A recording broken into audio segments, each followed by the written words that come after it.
could always tell whenever it's the dead period in NFL offseason. You got people going up there like, I don't know why he's not here today. See, that's the reason why he wasn't that good during the regular season. Guys, it's voluntary. Let's not trip about this. But we also going to talk about it. Welcome to Off the Bench, episode 37, OTAs. Why so serious? Let's get to it.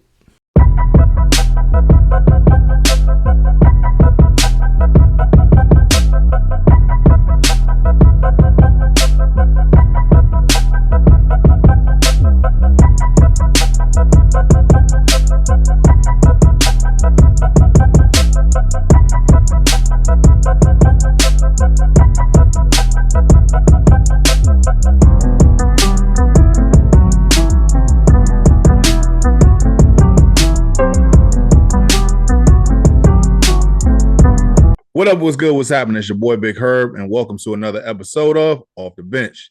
Ladies and gentlemen, we are on our way to 500 subs, so be sure to smash that like, share, subscribe, and be sure to go ahead and share it send this off to everybody and hit that notification, so this way you'll get all the information as soon as possible.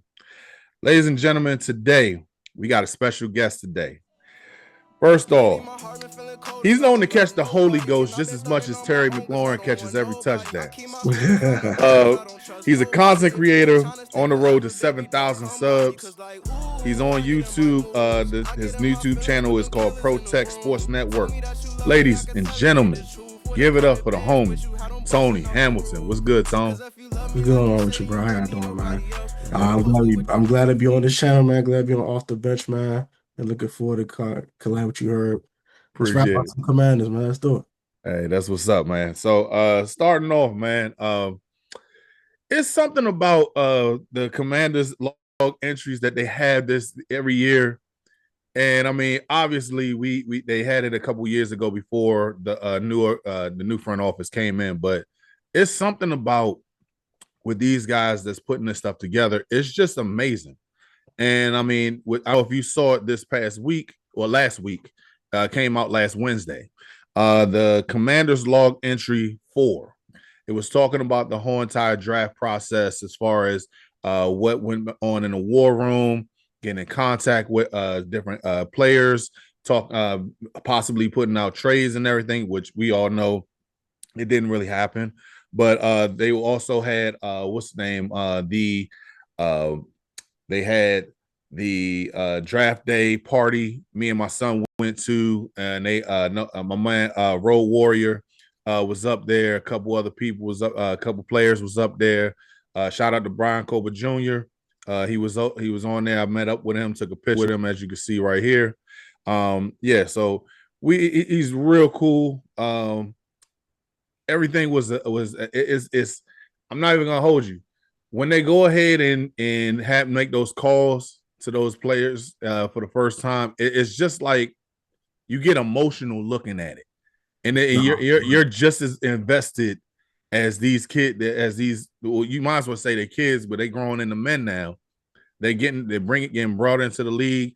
You see guys who look like they almost was about to go undrafted, like Bill Jaworski Merritt, and picked up.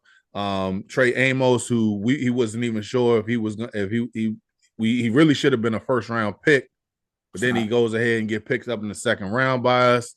And then just seeing what's the name, Kay Madrano was another one calling the coach to pick me up, man. And he picked him up a couple picks later. So man, tell me what you thought about that episode. I thought it was phenomenal. The production was great. Seeing these players react to getting drafted is a beautiful thing. They worked hard for this. They dreamed about this. What me Mill say? I should dream like that. Sound like this in about it. Time I spill some locked up. Hey, wagging some lock on wrist. Like, this is what they're dreaming for their whole life, man. Life work has paid off, and beautiful to see. I love the whole sign. Draft the Oregon tackle. That was kind of good. I love the fact we got Trey Amos in the second round. I was just insane. I did too, yeah. I ain't think, bro, we sitting there at 61. I ain't gonna hold you. My mocks, I had him going to the Eagles at 32. All right. Yeah. Didn't get another corner bit crazy, but you Yeah. get my point. I didn't have him being there at 61. Uh-huh. I had Amos as high as like 19 to the Bucks, Yeah. as low as like 33 to the Browns. Like I ain't no way he was gonna be there at 61. But No. to But God be glory, he was there at 61, and we picked him up, and we got a dog. hey man, everybody's loss is our gain at this point because For real. because I'm looking at it like this. I mean, originally I wasn't even thinking that he was gonna be. I was sitting there like, well, shit. I'm trying to remember homeboy from Michigan, the cornerback over there, number 2. I can't. His name is eluding me right Will now. Johnson. Yeah, Will. I thought that he was gonna. I didn't think he was gonna be available, and I'm sitting there like, well, shoot. I mean, I know he had a knee problem, but I mean, I don't think it's. And a lot of times with these draft picks, it's just like you see some that may have an injury scare or whatever, but then they turn out to be great players. Like, I mean, even as far as like I don't know if you remember when John Allen was picked up by us, he was supposed to have like arthritis in his shoulder and everything like that.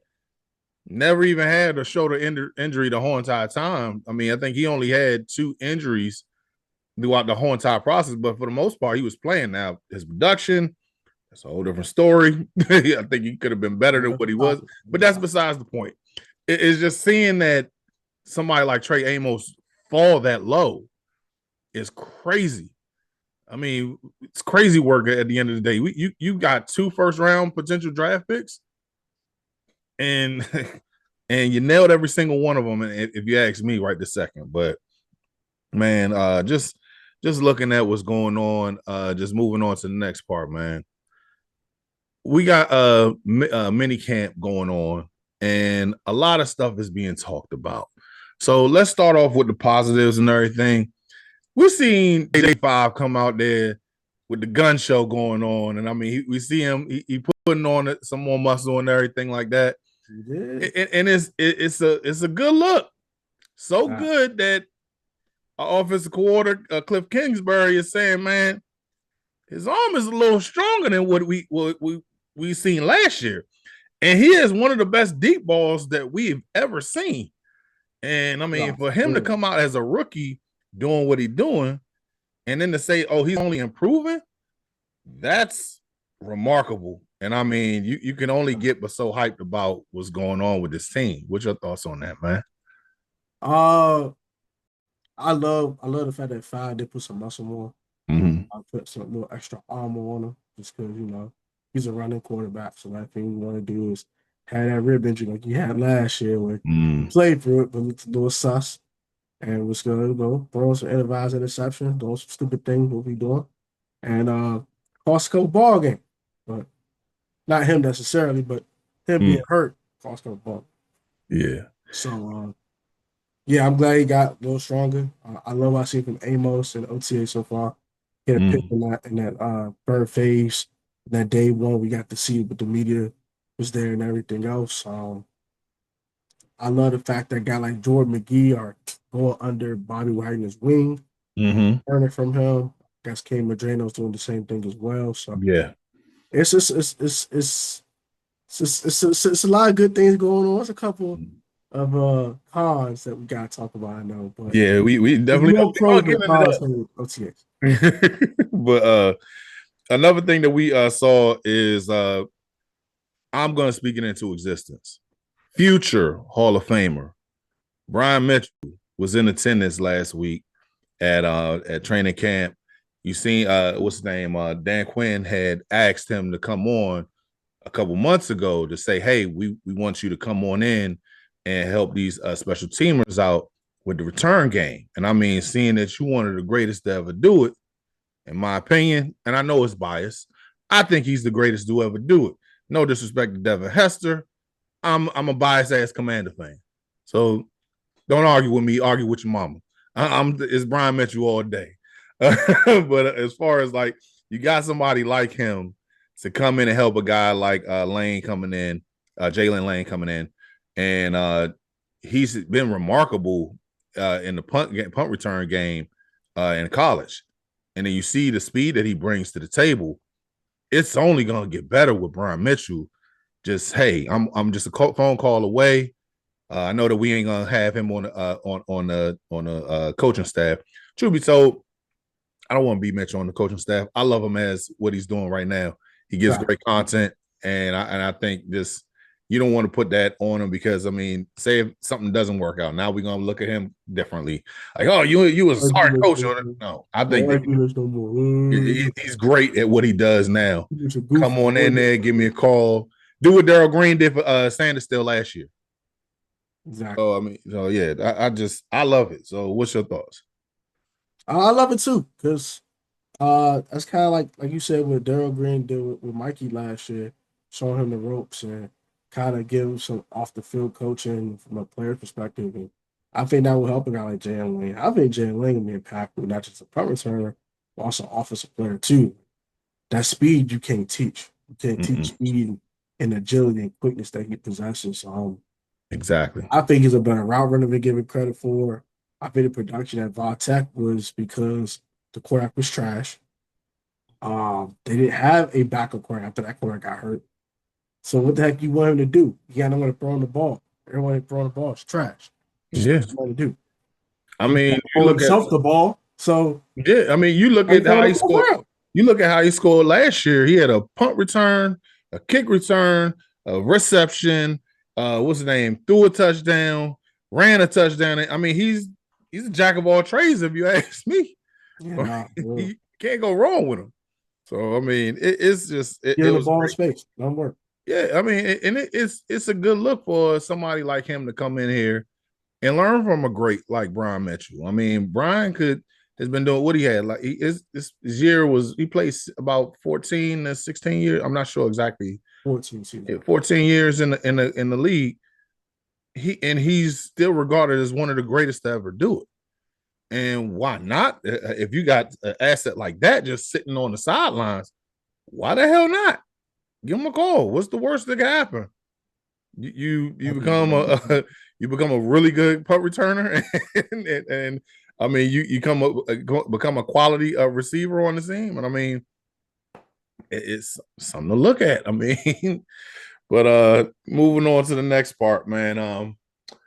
It's we got Sam Cosmi who is going through recovery, and from Dan Quinn's been saying everything is turning out very well. He's on schedule.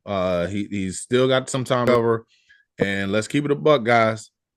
He's probably not gonna get back onto to the active roster until I say week 6 or 7. I'll even push it to 8 as far as possible because you're getting what's the name, a ACL tear in January. There's no way in hell you're gonna be ready by week 1. And to see that he's actually on his way to recovery, doing the right thing as far as being able to get his recovery together, and he's been said like, hey, he's on the way to recovery, and it's going to turn out pretty good for him. What's your thoughts on it? Because I mean, this line is going to be tremendous once he's Yeah. healthy. I think with Sam, we're gonna take the wait and see approach with him because he is progressing. He said he's hitting all the markers to get back as soon as he can. I would expect Sam Cosmi in the Commander's uniform until mid-November. Okay. That would be 10 months after injury. That seems about make sense. Mm-hmm. He came back week 1. That's like a I little think like it's 9 8 months months after to the be exact. tear. Yeah. He was like around a little more than 8 months after the tear. Mm-hmm. A little less because he tore it late January. So it's like it's the time in January too. Yeah. It's late January, so it's like we had a surgery in early February. September's like 7 months out. I don't expect you to play football. Do I expect you to walk? Yeah. Water aerobics? Sure. Practice on a nightly basis? Oh. Playing the game? No. Yeah. Nah. He starts the season on the pup list. And I can see him being back week 9. Week 9 ain't a bad look either. Yeah, So I think right before we play the Dolphins in Madrid. Yeah, because I mean, I'm looking at with Tunzel, Coleman, Biotis. I think that you could move. If you can move, I'm torn. Like, who would you put at right guard? Because I'm thinking probably Tyler. Thinking Allegretti or Wiley. Why I think Wiley is probably going to be the starting guard until he gets back. And I mean, even just looking at it as a depth move, because I mean, and then you picked up Connerly at for your first round pick. I'm sorry, ladies and gentlemen, this is Herb speaking for himself. Connerly starting. Okay, they can sit there and say, "Oh, it's a competition." Connerly starting. There's no way that you go ahead and get a first round pick. Didn't make him earn it. Now you mad at it. Mm-hmm. They made Jaden earn it for as much as they don't. You know he's going to start at quarterback. They made him earn it. I'm not mad at the organization for making people earn their stripes and earn their spot here on the roster. Even the number 2 overall pick had to earn his spot. So, hey, he's going to start. He's going to earn. Tony ain't lying. I mean, and that's a great move. I mean, you want your guys to go ahead and jump onto the competition. Like you see that DQ was always saying he's a dog-ass competitor. I mean, at some point, we want them, yes, to compete for that position. But Tone, you and me know that motherfucker starting. He's starting. Let's just call it. That nigga definitely starting now. I'm not saying he's not. We want him to be a right tackle, blocking Jaden's non-blind side. We know that, but and even still, here's the one thing that nobody is talking about. Because I had Josh Morgan on a couple weeks ago, and he was saying, as far as just with Connerly out there, he was talking about how like strong and physical this kid is, and he's quick. He said in some ways he reminds him of Trent. Now he don't know if he has that dog like Trent, because Trent will go out there and just smack you just because it's Tuesday. So I mean, but he definitely said he has the qualities of Trent. And if we can get just get just a tidbit, I'm fine with it. Bring him on. Let him. If he's 60% what Trent Williams is, you got yourself a Pro Bowl tackle. So I'm not going to complain either. Exactly. So I mean, and then you look at guy, and I mean, and just because you're playing right tackle doesn't mean that you ain't that guy. I mean, you look at Lane Johnson, arguably one of the best tackles in the game, and he's a right tackle. So just because he's not playing left tackle does not mean that it's a situation that he's not going to be regarded as one of the best or the best in the league. I think, if I'm not mistaken, Penei Sewell is a right tackle. So, yeah. So, but oh man. So let's get down to the nitty gritty. The real reason why we're talking about this episode in OTAs, ladies and gentlemen. Let me start by saying this. It's organized team activities, and it's not mandatory. So let's just pump our brakes as far as going off about it. Now, there's some questions about some people, and we'll get into that. This past week, on, I'm not sure if it was 106 or 980, because he does on both sides. Linnell Willingham, fan of his. No. Linnell, if you listen to this show, I would love to bring you on, bro. I think you do amazing work, especially seeing a brother on 106, because we don't have that much other than B. Mitch. I love the takes that you give. I think that you're on point with majority of the things that you're talking about. I'm a fan. I think we need to pump our brakes a little bit until mandatory OTAs. This past week, 3 players. You had Terry McLaurin, you had Laramie Tunzel, and you had Marshawn Lattimore, who did not show up. Everybody else was in attendance. Even if they didn't really do anything, they were still in attendance. And you want to make sure that brotherhood is being put on, as far as you want to bring everybody in. I understand it. And before we get into it, we're going to break down every single one of them as far as why they never showed up. Number one, Terry is in the last year of his contract. He deserves it. You're not going to get anybody out there, and I think I speak for Tone when I say this, know about him not showing up.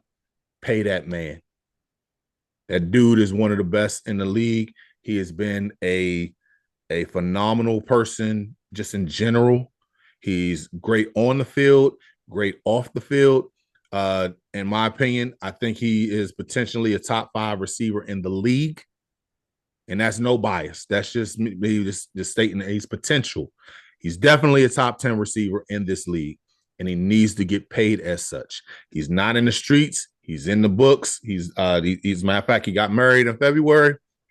He's living a life, being a person as an ambassador of this team. Laramie Tunsil. Yes, he is one of the best tackles in the league. In my opinion, he's the best. He's the third. He's one of the, I say he's the third best tackle in the league. Of course, you got Trent, and then you got him. I think he's one of the best. Unfortunately, he was on a bad team, bad offensive line team last year, even though they went to the playoffs. You've seen what he's been doing for the last, I say, what, about 4 or 5 years with the Texans? Nothing but a dog-ass competitor. He's always one of the best. Now, he is one of those guys that's like, hey, I need my money, and I don't blame him. You got 1 year that's guaranteed. The next year really ain't guaranteed. Pay that man.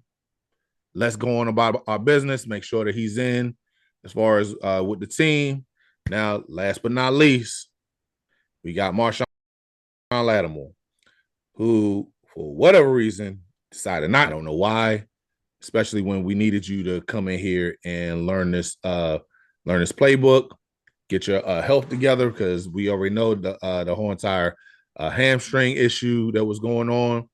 You want to be able to have him come in and work with somebody like Trey Amos, work with somebody like Mikey Standerstill.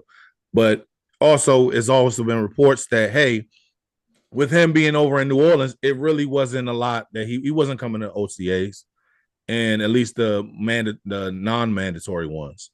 So with all this going on, I want to ask you, Tone, what's your stance on it? Are you everybody needs to be in, or let's pump the brake? It's voluntary. If your name ain't Terry McLaurin, I want you there. Okay. Your name ain't Terry. Terry has earned the right to not be there because he has put 6 years of hard work, consistency, and he deserves to get paid as such.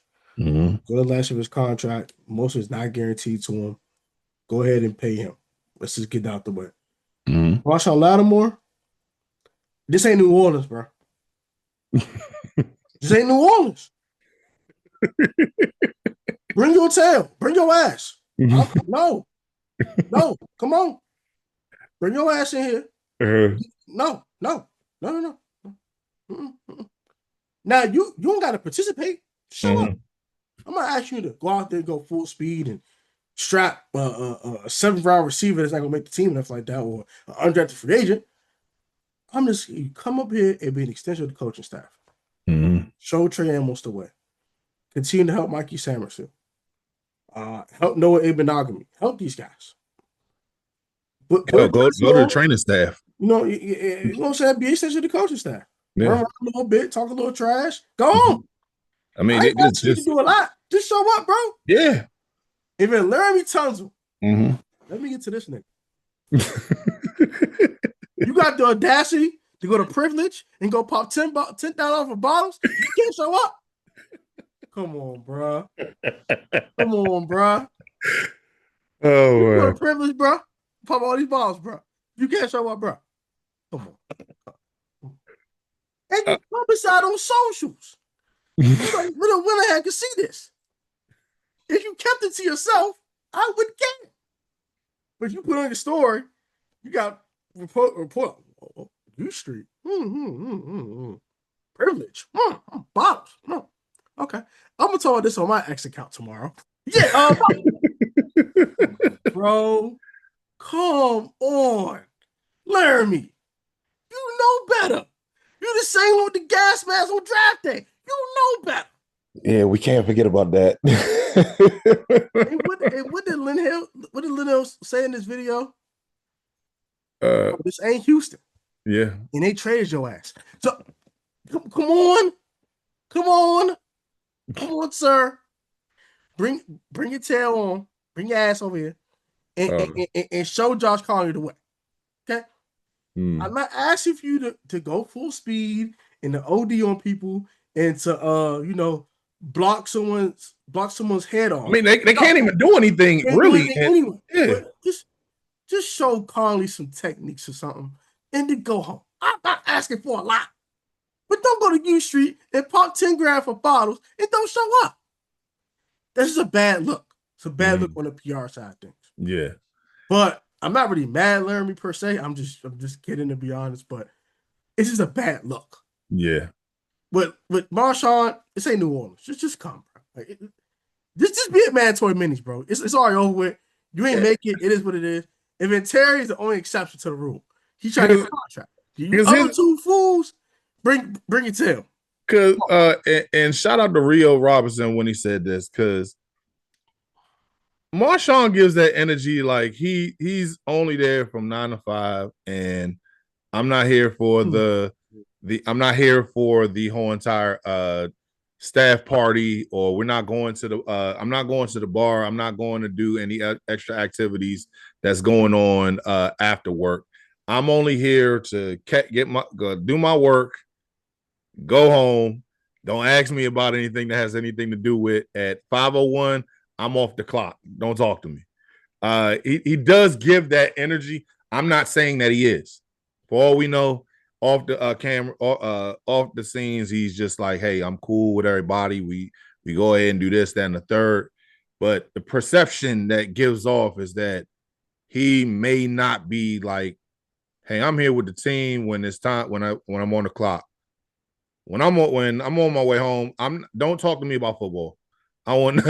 That's just the perception that he gives. I may be all the way wrong, so don't take my word. Especially the way he acts on socials. Yeah, I can see that. Yeah, and I mean, and my main thing as far as with him, he was the only person who I was kind of concerned about, and it wasn't even like, because I don't even think it was anything as far as like money wise, because you still got 2 years on your contract left before you could even do anything. And if we're going off what the tail end of last season looks, I'm not going to extend you. I'll let you walk. So my thing was be like this. It would behoove you to go ahead and come in on to OTAs. And I ain't even saying that you got to do any reps. Go in there and make sure that training staff is working on your leg and making sure that everything is good for you to come back healthy. Because we've seen with this training staff, this training staff is way better than what the prior regime had.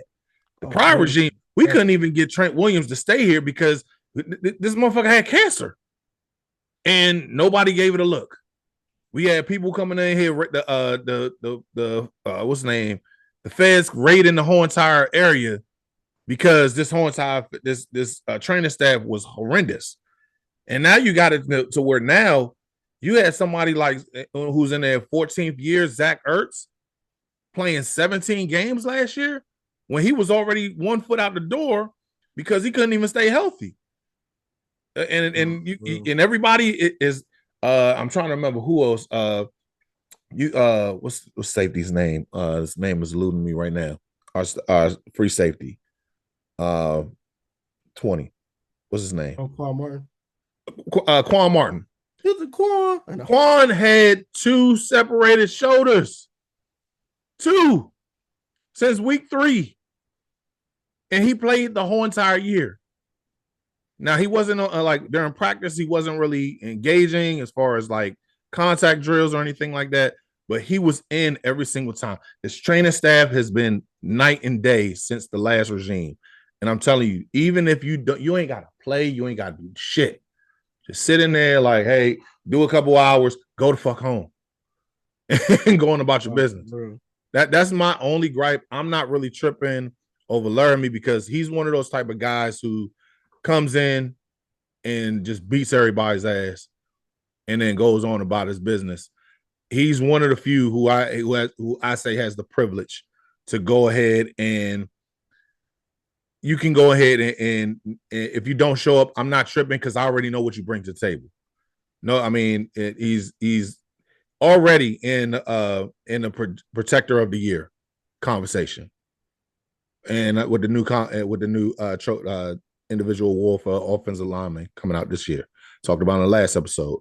I think he's a candidate for it already. And I mean, if I have one of those type of candidates playing on my team, I'm not really tripping. Now, if you don't come during what's the name? Mandatory. All right, then dude, bring your ass, dude. Come on.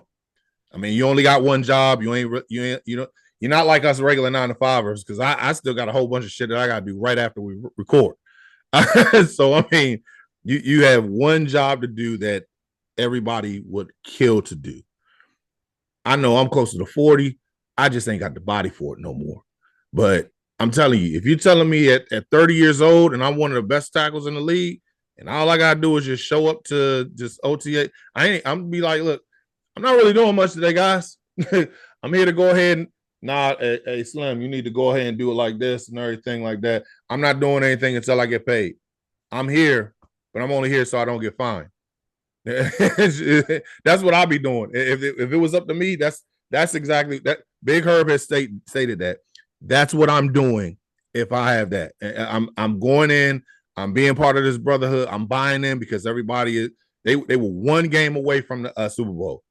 Laramie Tunsil has never been that close to anything like that ever. I take that back. I'm sorry. He was there when they got butchered against the Chiefs after they took a 21-point lead and got smoked and boat raced out of Kansas City. I do remember he was part of that team. So yes, that was the divisional round though. That was the championship, right? Not last year. I'm talking about that won the conference championship. I thought that wasn't it the conference. No, that was divisional weekend. That was divisional weekend. I stand corrected. You ain't never been as far as what we got last year. So try to buy in, my man. They're gonna pay you. If anything we've learned from AP, he's not gonna let this thing drag out. We seen what happened last year with Sam Cosmi. Sam Cosmi had the whole inside situation with his new contract. They paid him, I want to say, the week before the season started. Mm-hmm. I don't even think they're really gonna play that much in the preseason anyway. So that's my take on it, guy. Let's not stress about this thing. Stress about it when it comes to mandatory minicamp. And as far as minicamp actually is starting today, but it's not the mandatory part. I think that's going on in the next week. It's the interface for OTA. Yeah. So I mean, and when it comes around, then that's when we should really worry about it. I'm not concerned about June 10th. Stress about next week. Yeah. And I mean, but also let's keep it a buck, man. We only talking about this shit because there ain't shit going on in June with football. I mean, if anything, we gotta look at the UFL and baseball, and we got the finals to worry about, and that's only gonna be for 2 weeks. So I mean, it's the dead period.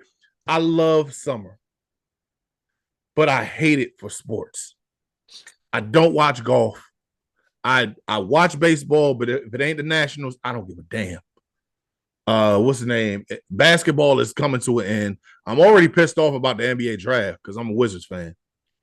I don't have anything to talk about other than the Commanders. So guys, please don't give them shit for me to talk about that's not even really worth talking about. It's not worth talking about it because it's fucking voluntary. It's not that big of a deal.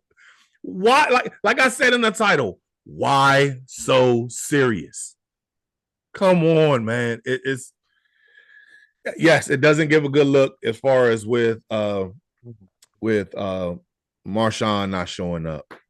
Dude, just bring your ass. Look, don't have no because here's the thing. I know this fan base. I've been looking at football consistently since 1997.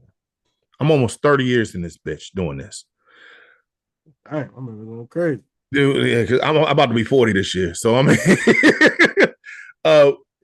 they're gonna come over there and say this. The second that you get burnt one time And because you're a cornerback, that happens. It happens to the best of them. The one time that you go ahead and get beat on a route, well, that's the reason why he should have came on the minicamp. He should have came to minicamp. See what happens when you don't show up to minicamp? OTA, he been high. You should have been there OTAs, bro. This is what happens when you're not with the team.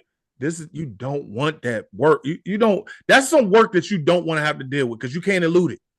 You could get burnt on one play on one pass, and it may be 5 yards, but you shut them down the whole damn game. They're gonna come back to that 5-yard hitch route that you got burnt on.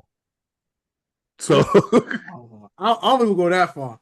Now, if it's a bomb, it's a 9 route for 40. Let's say Malik Davis catch one ball for 40 yards in week 1.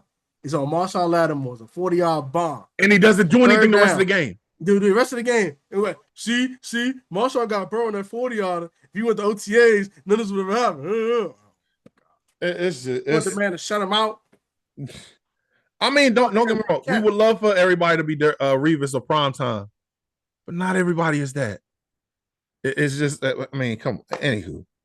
But we talked about the main thing. Let's talk about the fun part right here. So I sent something to you the other day before we got on here, and I want to bring it on to the fans and everything of the show. So we're gonna play a game of start, bench, cut, wide receiver edition. So right here we have Terry McLaurin, Deebo Samuels, and Mr. Hell Noah himself, Noah Brown, as the first wide receiver group. We have the second group, who is Art Monk, Ricky Sanders, and Gary Clark. And then we have the third one, which is Pierre Garçon, Jamison Crowder, and D. Jack. I would have put Tanner in there, but Tanner was already gone by that time when all three of them got in there together. If you would have had Tanner and D. Jack with Garçon, I'm not even gonna lie, that would have been fucking awesome.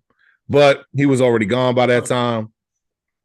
So I gotta ask you, gonna start one, bench one, or cut one? Who are you rocking with? I'm starting the posse, bro. What we talking about? The posse. They won Super Bowl. The posse. What we talking about? Posse. Okay? Greatest Washington wide receiver ever. Mm-hmm. Terry McLaurin might have something to say about that before his career's over, though. Yeah, agreed. I've got an argument. But right now, it's Art Monk. Okay? I met Gary Clark in person, so I'm a little biased. All right? I love Gary Clark. Okay? Hall of Fame. All right? Miss Sanders is a dog, too. Like, it's the posse. It's just the posse. Won Super Bowl. I'm benching the 2015-2016 trio. I love Pierre. I love Pierre. I love Jamison Crowder. I love D-Jax. They're not the posse. They're close. They're not that. They're just not that. Monk's a Hall of Famer. I'm not about to disrespect that man like that. That's crazy. Obviously, I already knew that everybody's gonna say start them. I already knew it. The main thing was bench or cut. Which one you gonna do? I'm going the 2016 trio over the new trio. Sorry. Okay. Sorry. I love Terry McLaurin. I don't think Deebo Samuel's a pure wide receiver. I'm sorry.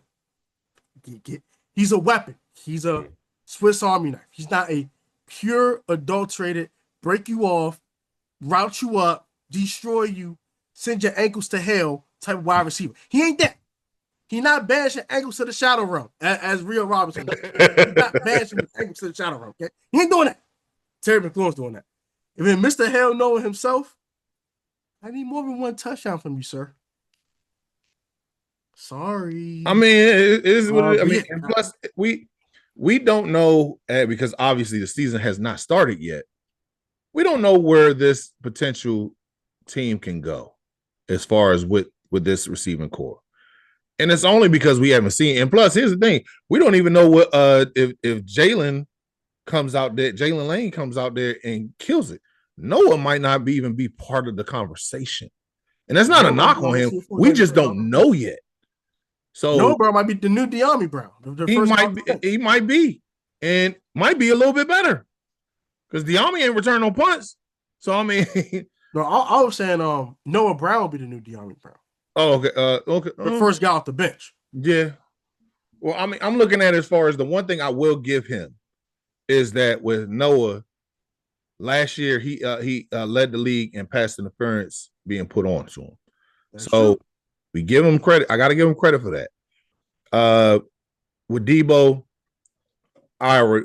he's Debo. The one thing about him is that once he catch the rock, you might as well play his theme music. Bum bum bum bum. I mean, because his rack ability, best in the league, bar none. Once he has that rock in his hand, he could go ahead and do whatever the hell he wants to. And you better not catch him in speed when he's in full go mode as he catching and as it's going along. You're in trouble. Try taking him down. Okay, because I'm not.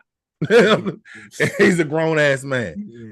He's a grown ass man for sure. I mean, but yeah, I'm agreeing with you. I mean, we already knew what was going on. Hey, here's the thing. I really wanted to put Santana in one of these, but let's keep it real. Those receiving cores that he was part of wasn't really that good. I mean, the only other person that you had to worry about was Chris Cooley. And Chris Cooley I ain't would say if you count 2012, you did have Pierre.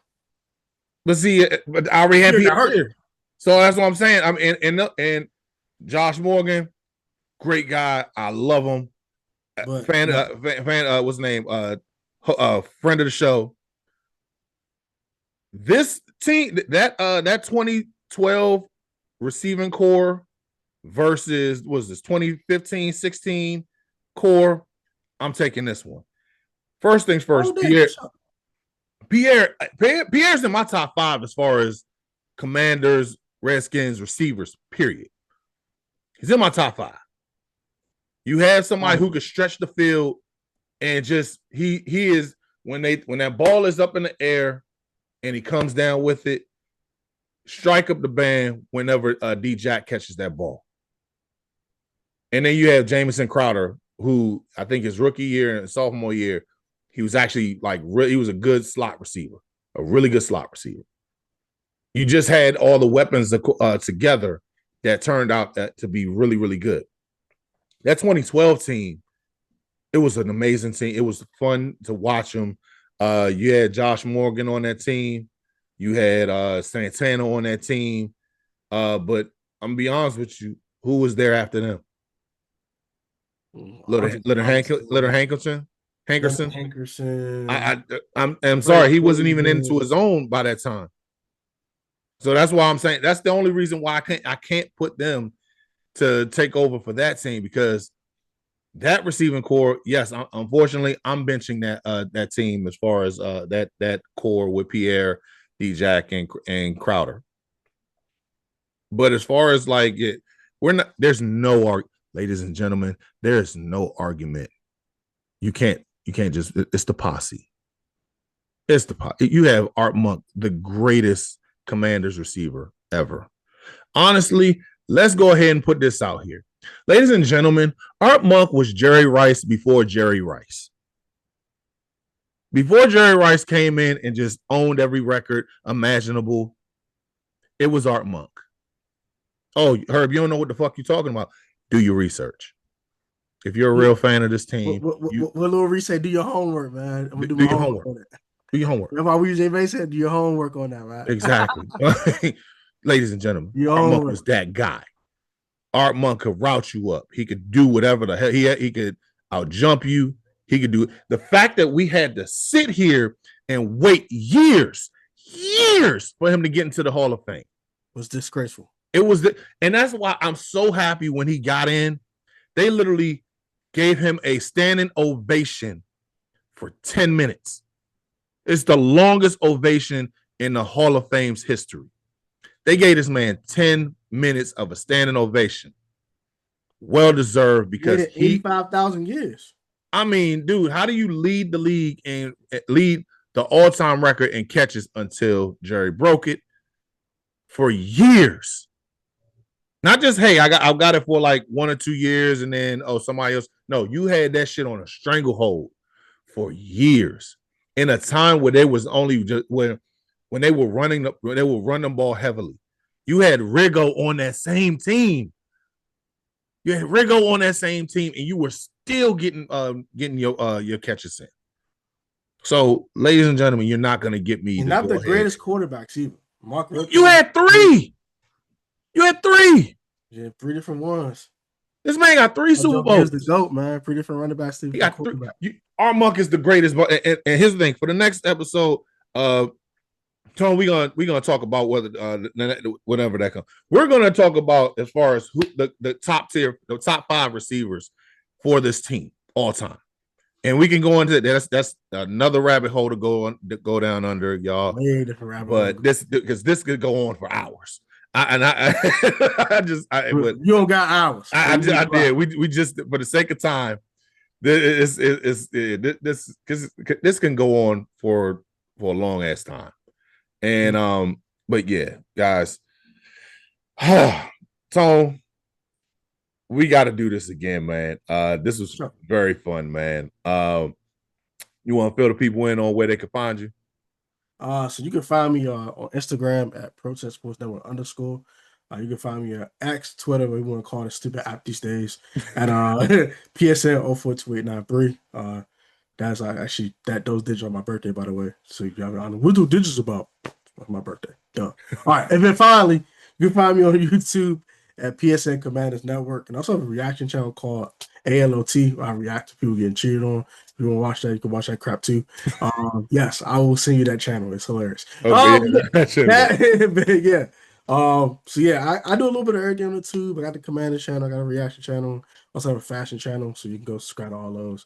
All those are under the featured channels on the PSN Commanders Network, so you can go ahead and subscribe to those as well. But yeah, shout out to Herb for having me on, man. I appreciate it. I got off the bench today, man. I went on bench.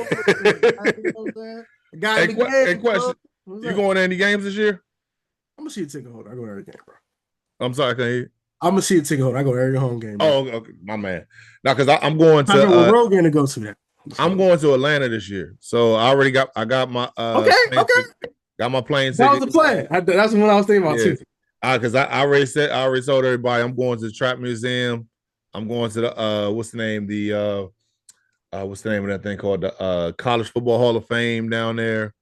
And I gotta get some some chicken and waffles while I'm down there. So I mean, if I gotta go to Milk and Honey or whatever, I gotta see how Atlanta is and everything. So, but yeah, but man, it's been a pleasure. Atlanta city, man. You'll have a great time. Most definitely. And then what's his name?